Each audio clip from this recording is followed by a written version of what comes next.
खबरों से जुड़े रहने के लिए सब्सक्राइब करें और बेल आइकन दबाएं।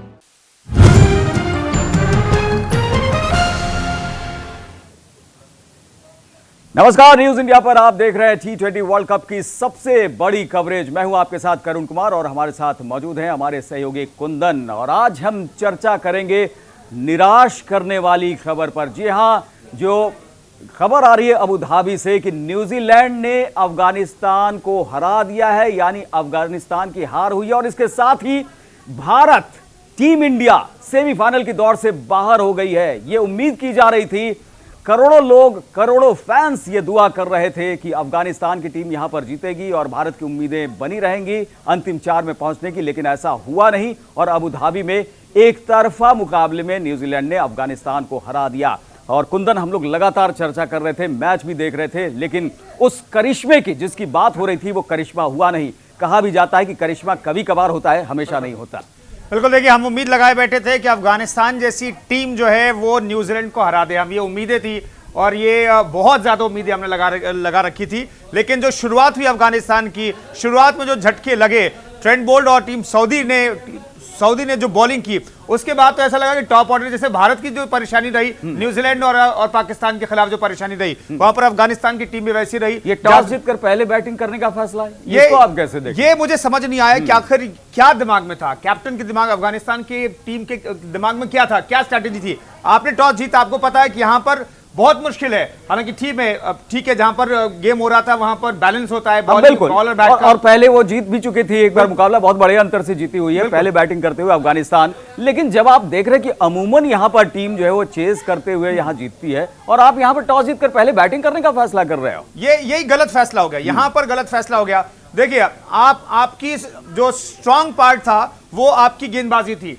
आपके पास वर्ल्ड क्लास के बॉलर हैं, आप पहले फील्डिंग करते और बाद में चेज करते। ठीक है, वहां पर आज चूंकि दिन में मुकाबला था, बहुत ज्यादा ड्यू फैक्टर नहीं था वहां पर, लेकिन आपकी स्ट्रैटेजी जो है ये होनी चाहिए थी शुरुआत में कि आप पहले बॉल करते, टारगेट सेट करते, उस हिसाब से आप खेलते। यहां पर आप टारगेट भी सेट 124 तक ले गए। जादरान अगर नहीं चलते तो एक टाइम तो ऐसा लग रहा था करुण जी कि 90-80 तक इसको जाएगा। बिल्कुल, लेकिन वो शतक के करीब पहुंचकर उन्होंने कम से कम 125 तक टारगेट को वो लेकर गए थे। और उम्मीद ही की जा रही थी कि आप अगर 50 के आसपास में 2 विकेट गिर जाते हैं तो आप दबाव बढ़ा सकते हैं। लेकिन एक बार फिर से यहां पर ऐसा लगता है कि गेंदबाज थोड़े ढीले पड़ गए अफगानिस्तान के। देखिए, दूसरी विकेट 57 पे गिरा, लेकिन उसके बाद कैप्टन आए और कैप्टन ने संभल करके खेला। वहां पर एक झटका और लगता, क्योंकि देखिए आज का मैच जो है अफगानिस्तान हारा, लेकिन भारतीय टीम हार गई है।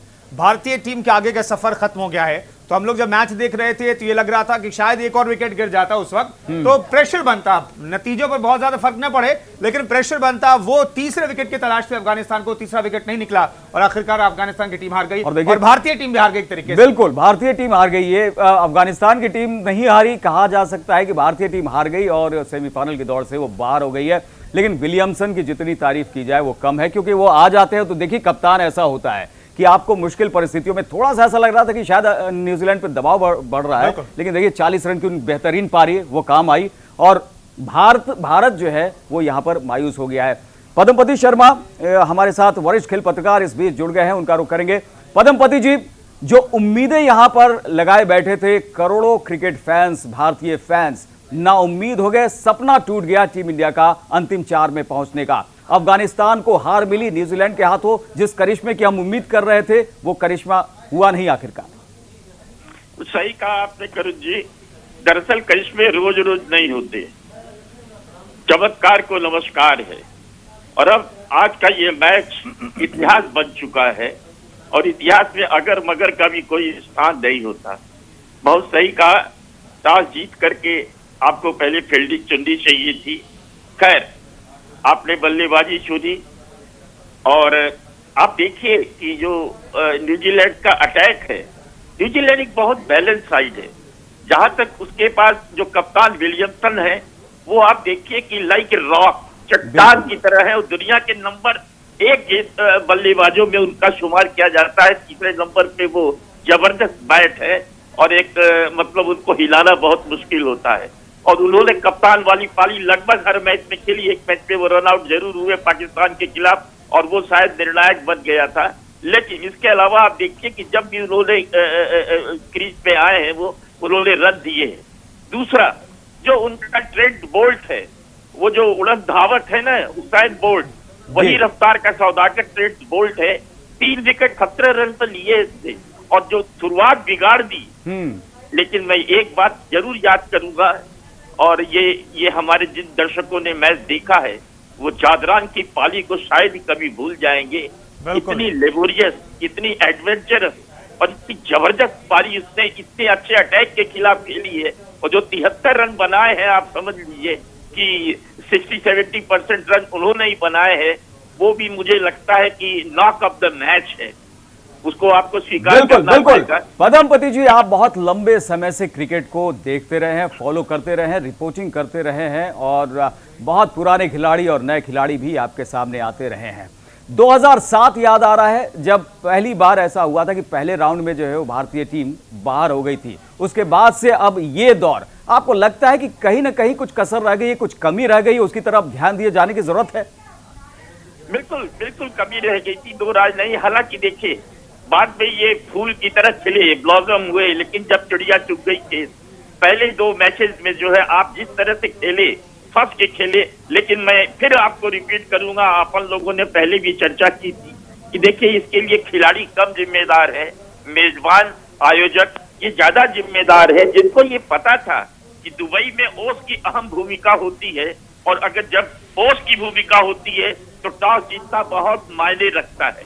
तो दूसरी पारी में जब गेंदबाजी होती है तो वो गेंदबाजी भोथरा हो जाती है, क्योंकि ग्रिप नहीं पकड़ती। और दूसरी तरफ बल्लेबाजों के लिए विकेट आसान हो जाती है, बल्ले पर गेंद टनाटन आती है। आप दोनों टॉस हारे, ये बात क्या मालूम नहीं थी क्या? आप आईपीएल खेले हैं, आईपीएल पे आपको ये पता लग चुका था कि दुबई में इस तरह की होना है।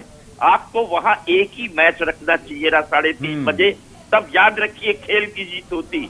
बिल्कुल नतीजे की समीक्षा होगी पदमपति जी, और बहुत सारी बातें सामने आएंगी कि अब जब यहां पर मेंटोर के तौर पर महेंद्र सिंह धोनी भी साथ में थे, फिर इस तरह का नतीजा कैसे आया। इसके अलावा टीम कॉम्बिनेशन, प्लेइंग 11, बहुत सारी बातें होंगी। बैटिंग जो क्रम है उस पर ऊपर नीचे बेमतलब क्यों किए गए, तो सब पे चर्चा होगी। हमारे साथ कुंदन हमारे सहयोगी भी मौजूद है और वो भी आपसे कुछ सवाल करेंगे। पदमपति जी, मैं तो सबसे पहले ये जानना चाहता हूं, आपने कोई उम्मीद लगा रखी थी क्या आज के मैच से? 10%। सर फिर 10%। क्यों? ठीक है, क्योंकि देखिए न्यूजीलैंड को हम 18 वर्षों से जी आईसीसी के किसी भी मुकाबले में हराने को तरस रहे हैं जी। और न्यूजीलैंड एक कच्ची लोई नहीं है। हाँ, एक अपसेट हो सकता था अफगानिस्तान, अगर थोड़ा सा और योजना बना के खेलता। मैं ये नहीं कहता कि वो जीत जाता, लेकिन हाँ, आपके पास जो बेस्ट अटैक है जानते हैं क्या है? आपके पास बेस्ट अटैक था मुजीबुर रहमान और रशीद। ये दोनों गजब के स्पिनर्स हैं। मुजीब फिट हो गए, अपने लोगों ने पिछले मैच में चर्चा की थी कि अश्विन ने कहा था कि मुजीब को जो है फिजियो की मदद मिले और वो खेले, और वो खेले ही नहीं, आते ही उन्होंने विकेट भी लिया। आपको करना ये चाहिए था अफगानिस्तान को कि अटैक जो करना चाहिए था। देखिए आप 20 ओवर नहीं खेल सकते रहे, आपको अटैक करना चाहिए था रशीद और मुजीब के साथ। 3 ओवर कम से कम फेंकवाते। आपको वही काम गलती जो की थी भारत ने पहले मैच में की थी, भुवनेश्वर को और शमी को बॉलिंग दे करके, और 18 रन 2 ओवर में बन गए और वहीं से प्रेशर ऑफ हो गया। तो आपको ये काम करना चाहिए था, तो मैच जरा ज्यादा नजदीक जाता और अगली परीक्षा होती न्यूजीलैंड की। चलिए पदम जी बने रही हमारे साथ। ये शायद अफगानिस्तान की टीम दबाव में आ गई थी, भारतीय टीम जिस तरीके से खेल रही थी, क्योंकि अगर मामूली तौर पर भी जीतती तो भारतीय टीम बेहतर नेट रन रेट के आधार पर अंतिम 4 में पहुंच जाती। शायद ये दबाव भी है, इस पर भी चर्चा करेंगे। लेकिन दर्शकों को जरा दिखा दें कि आखिर पॉइंट्स टेबल इस वक्त क्या कह रहा है। और ये देखिए यहाँ पर पाकिस्तान अब नीचे हो गया। ये पहले जो था ये पाकिस्तान 8 अंक जरूर है, न्यूजीलैंड भी वहां पर पहुंच चुका है 8 अंक के साथ।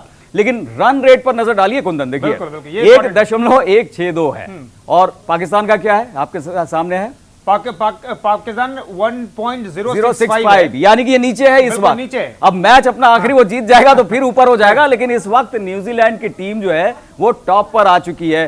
भारत देखिए यहां पर 1.619, ये अभी भी रन रेट जो है वो जबरदस्त है। स्कॉटलैंड के खिलाफ क्या मैच खेला था उसने, सबको ये मैच याद है उसकी बदौलत। ये रन रेट की कोई फायदा नहीं कोई है, मायने नहीं रखता है अब ये रन रेट। अफगानिस्तान 5 मैच के बाद देखिए अब उसके 4 ही अंक है और वो उसका रन रेट 3.5 के आसपास से जो उसने शुरुआत की थी अब वो 1 के आसपास में आकर रुक गया है। तो ये रन रेट अपने आप में कहता है कि न्यूजीलैंड देखिए न तो बहुत ऊपर गया न बहुत नीचे गया, लेकिन मुकाबले जो है वो क्लोजली वो उसको जीतता हुआ चला गया और इसीलिए कंसिस्टेंसी की बात होती है तो दिखाई पड़ता है कि न्यूजीलैंड। एक बार फिर से पदमपति जी का रुख कर लेते हैं। पदमपति जी, ये नेट रन रेट हमने दिखाए, जो नतीजे हैं वो दिखाए, यहां पर साफ तौर पर अफगानिस्तान के खेल में बहुत उतार चढ़ाव देखने को मिला। कुछ वैसा ही भारतीय टीम के साथ भी कि पहले 2 मुकाबले आप बहुत आसानी से हार गए और उसके बाद जो है वो अगले 2 मुकाबले बहुत जबरदस्त तरीके से जीते हैं।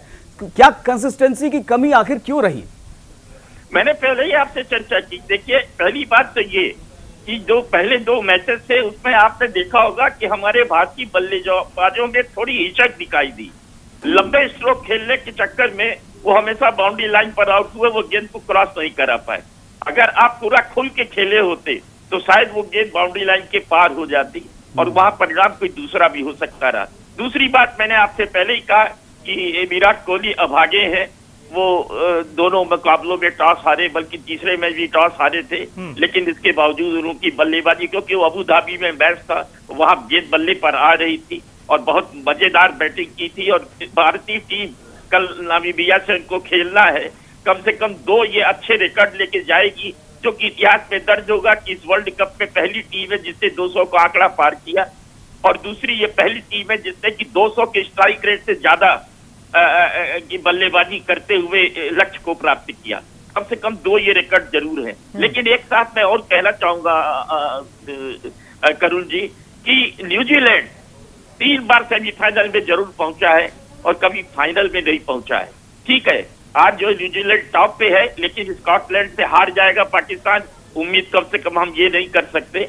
और पाकिस्तान को जो है नंबर 1 टॉप पर रहेगा इस ग्रुप से, ऑस्ट्रेलिया से खेलना होगा और न्यूजीलैंड का सामना जो होगा एक पहाड़ से होगा, इंग्लैंड की टीम से होगा, जो वर्तमान में हमको इस T20 वर्ल्ड कप की नंबर 1 दावेदार नजर आ रही है, अपनी बैटिंग और अपनी बॉलिंग दोनों के चलते। आप ये देख लीजिए कि किस तरह से इन्होंने लगातार कंसिस्टेंसी के साथ बैटिंग की है। तो ये न्यूजीलैंड के लिए एक बहुत बड़ा मुकाबला होगा और मुझे लगता है कि शायद वो जन्मपत्री को ठोकर मार के शायद पहली बार फाइनल में बिल्कुल जिंक्स जो है वो दूर करने की कोशिश करेंगे। कुंदन, कोई सवाल आपके पास? बिल्कुल पद्मपति जी, मैं ये जानना चाहता हूं कि ये जो ग्रुप फॉर्मेट था, इसमें 3 जो स्ट्रांग टीमें थी, 3 कमजोर टीमें थी। क्या ये तय था पहले से कि अगर एक टीम ने दूसरे स्ट्रांग टीम को हरा दिया तो उसके सेमीफाइनल में जाने की गुंजाइश बढ़ जाएगी?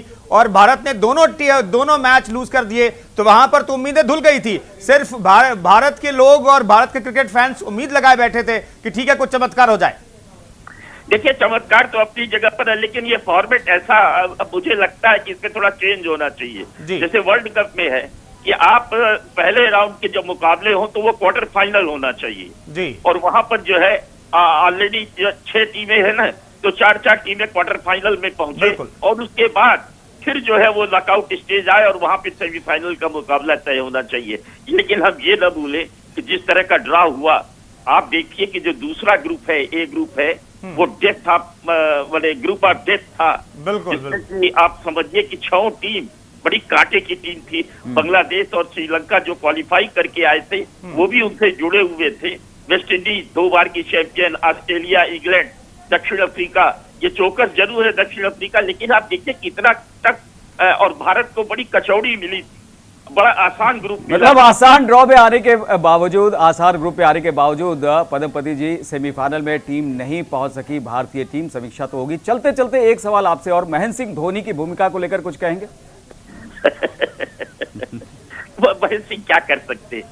महेंद्र सिंह कोई जादू की झप्पी तो दे नहीं सकते, न कोई ऐसी घूंटी पिला सकते। टॉस जीतने के बारे में तो बता सकते थे, वो लगातार टॉस जीतते थे, विराट कोहली लगातार टॉस हारते रहे। कुछ तो बता देते कि भाई पूरब की तरफ से होके आओ या पश्चिम की तरफ से होके आओ, टॉस जीत जाओगे। ये ऐसा कैसे हो गया कि एक कप्तान लगातार टॉस जीतता था और एक कप्तान टॉस हारता गया? करुण जी, आपको याद होगा कि हम लोग जब एक चैनल में थे तो मेरी मनिंदर से लगातार इस बारे में बात होती थी कि सिक्का जिस तरह से रखा जाता है बिल्कुल। वो बहुत ध्यान से रखने की जरूरत है।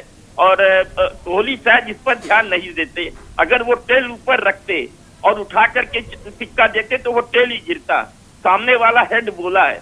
अजहर में ये कलासी थी, धोनी में भी ये कलासी थी, लेकिन क्या करिएगा, सौरभ गांगुली और विराट कोहली दोनों इस मामले में अभागे रहे हैं, क्योंकि ये लोगों ने थोड़ा चतुराई नहीं बरती। अगर चतुराई बरते होते तो शायद ये कहानी कुछ और भी हो सकती थी। लेकिन अब क्या करिएगा, अगर ये चतुराई बरते होते तो इस T20 वर्ल्ड कप में भी इन्हीं का सिक्का चल रहा होता, जो अब आगे चलता हुआ दिखाई नहीं पड़ेगा। पदम जी, हमसे बातचीत करने के लिए बहुत बहुत शुक्रिया। तो साफ तौर पर कुंदन, पदमपति जी कह रहे हैं, तमाम एक्सपर्ट्स ये कह रहे हैं कि भारतीय टीम ने जिस अंदाज में शुरुआत की, बिल्कुल बहुत खराब शुरुआत, और उसी का खामियाजा भुगतना पड़ रहा है। बिल्कुल देखिए, टॉस आपने लूज किया, सीरीज आपने लूज कर दिया एक तरीके से। जहां पर गेम हो रहा है और जहां पर ड्यू फैक्टर है, जिस पर हम टूर्नामेंट शुरू होने से पहले हम लोग चर्चा कर रहे थे, ड्यू फैक्टर ऐसा फैक्टर होगा जो दूसरी टीम के लिए, जो बाद में बल्लेबाजी करेगी उसके लिए तो स्वर्ग हो जाएगा, लेकिन बॉलिंग साइड के लिए बहुत मुश्किल हो जाएगी। तो वही हाल हमने देखा, टॉस हारे आप। और देखिए, ये तो इंटरनेशनल क्रिकेट, आपको एक एक बारीकी सीखनी चाहिए। विराट कोहली ने क्यों नहीं सीखी ये बारीकी? क्योंकि अभी भी हमें देखना पड़ेगा, अभी सीखना पड़ेगा, क्योंकि अभी भी टेस्ट में वो कैप्टन है, वनडे में कैप्टन है, वो ये सीखनी पड़ेगी कला। क्योंकि अगर आप ये कला नहीं सीख पाए तो आगे मुश्किल होगी। T20 वर्ल्ड कप के कप्तानी की बात आप कह रहे हैं, क्या वो भी एक कारण रहा होगा कि बहुत अनमने से दिखाई पड़े थे विराट कोहली, और कोई टेंशन भी उनके चेहरे पर नहीं दिखाई दे रही थी कि आप मैच हारते उसके पहले आप विराट कोहली को याद कीजिए, कोई मैच, और ये तो वर्ल्ड कप का मैच है, इसमें हारने के बाद भी इतना कूल दिखाई पड़ रहे थे विराट कोहली भी, सभी खिलाड़ी दिखाई पड़ रहे, लेकिन कप्तान होने के नाते आपको कम से कम वहीं से वो अग्रेशन नहीं दिखाया था। हालांकि ये सच्चाई है कि शुरू के 2 मैच में अग्रेशन की कोई गुंजाइश बची नहीं थी। जिस तरीके से आप खेल रहे थे, अग्रेशन की कोई गुंजाइश नहीं बची थी। लेकिन बॉडी लैंग्वेज, दूसरे मैच के आखिर में जो उन्होंने कहा कि हमारी बॉडी लैंग्वेज जो थी टीम की, वो बहुत डाउन थी, बहुत कमजोर थी, लेकिन जो बॉडी लैंग्वेज कप्तान की होनी चाहिए वर्ल्ड कप जैसे मुकाबले, वो नहीं थी। इसके पीछे की वजह हम लोग चर्चा कर रहे थे, करुण जी, जब टूर्नामेंट शुरू हो रहा था तब हम लोग चर्चा कर रहे थे कि आपने कैप्टनसी छोड़ने का जो फैसला किया, और फैसला करने के साथ जो आपने ऐलान किया, वहीं पर टीम को आपने डाउन कर दिया। बिल्कुल, आपको छोड़नी थी कैप्टनसी, छोड़ देते, लेकिन ये ऐलान पहले नहीं करते। टूर्नामेंट खत्म होता, आप कहते ठीक है, मुझ पे बहुत ज्यादा प्रेशर है, मैं वनडे में कप्तानी करूंगा, टेस्ट में कप्तानी करूंगा, T20 से मैं संन्यास लेता हूं कैप्टनसी के तौर पर। बिल्कुल ऐसा लग रहा था कि टीम बिना कप्तान के खेल रही है, और महेंद्र सिंह धोनी जब मेंटोर के तौर पर यहां पर आए तो लगा कि एक दूसरा पावर स्ट्रक्चर यहां पर खड़ा हो गया है। खिलाड़ी किसकी बात सुने, किसकी बात पर ध्यान दें, ये असमंजस की स्थिति ऐसा लगता है कि दिखाई पड़ रही थी। बात हो रही है कि मैचेस में होते हैं, लेकिन कुंदन, जो शुरुआती मुकाबले पाकिस्तान से आप 10 विकेट से हारते हैं, फिर 8 विकेट से हारते हैं, दर्द वहां पर है कि आप मुकाबले में आते, चलिए टॉस एक फैक्टर है, लेकिन क्या हमारे गेंदबाज एक खिलाड़ी को आउट नहीं कर सकते थे? क्या हमारे खिलाड़ी सिर्फ 2 न्यूजीलैंड के बल्लेबाज को आउट करने लायक हैं? क्या सिर्फ इतनी ही सामर्थ्य है? आपके पास वर्ल्ड क्लास फैसिलिटी है, एनसीए में हर तरीके से आपको सिखाया जाता है, ड्यू फैक्टर को कैसे टैकल करें इसके बारे में भी अलग से सिखाया जाता है। फिर यह शिकायत करना कि ड्यू फैक्टर सामने आ गया, मुझे लगता है कि सिर्फ अपनी नाकामी को छुपाने का एक जरिया है, इसके अलावा और कुछ नहीं। बिल्कुल, आप एक तरीके से देखिए, अफगानिस्तान की टीम भी 2 विकेट डाउन कर पाई, 2 विकेट गिरा पाई न्यूजीलैंड का। इंडियन बॉलिंग लाइनअप बहुत, आप देखिए, आप पेपर पर देखेंगे तो बहुत बड़े बड़े नाम है बॉलर के तौर पर, लेकिन वहां भी 2 विकेट इंडियन टीम ने भी, इंडियन बॉलर्स ने भी 2 विकेट निकाले। बॉलिंग सबसे बड़ी प्रॉब्लम रही है। हम 150 रन से ऊपर गए, पहले मैच में 150 रन बनाया हमने।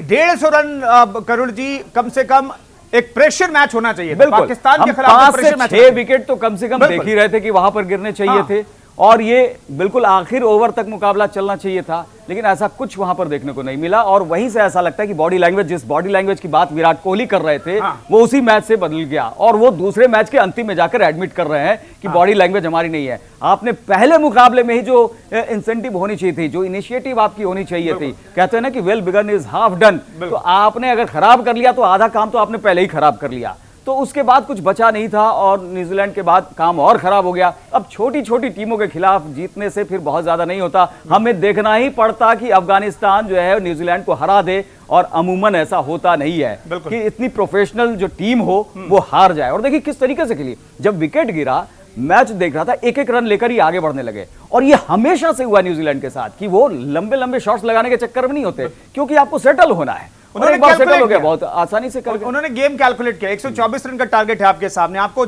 बहुत हड़बड़ी की जरूरत है नहीं, आपको सिर्फ आपकी विकेट रह जाएगी तो आप जीत जाएंगे। न्यूजीलैंड को ही पता था, 2 विकेट गिरे, उसके बाद कैप्टन आए, कैप्टन ने देखा कि भाई हमारे बोर्ड पे इतने रन बचे, हम अगर खड़े रह जाएंगे तो मैच जीत जाएंगे। उस स्ट्रैटेजी के साथ आगे बढ़ते रहे और इजीली मैच निकाल लिया। और यहां पर आपको लगता है कि नामीबिया के खिलाफ अब किस तरीके का मुकाबला होगा? क्योंकि अब लोग कह रहे हैं कि चलो तुम बैटिंग बॉलिंग सब दिखाओगे, अपने जो है वो आंकड़े भी बेहतर कर लोगे, लेकिन सेमीफाइनल में तो तुम नहीं पहुंचे, उससे तो बाहर ही हो गए।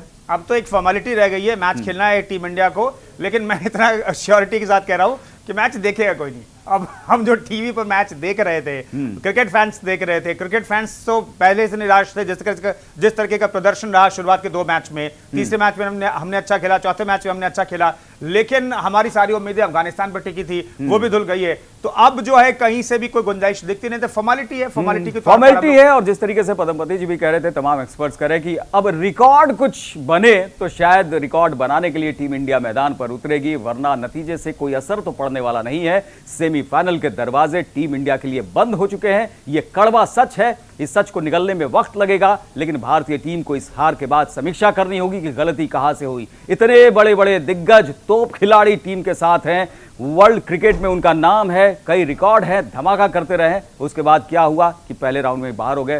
2007 के बाद पहली बार ऐसा हो रहा है। तो बहुत सारी चीजें देखने वाली बात है। क्रिकेट में, खेल में ऐसा होता है, लेकिन आगे अपनी गलतियों को दुरुस्त करना ही होगा। तो तमाम अपडेट्स हम आप तक लगातार पहुंचाते रहेंगे, तमाम खबरें भी आप तक पहुंचती रहेंगी। आप लगातार देखते रहिए न्यूज़ इंडिया। नमस्कार।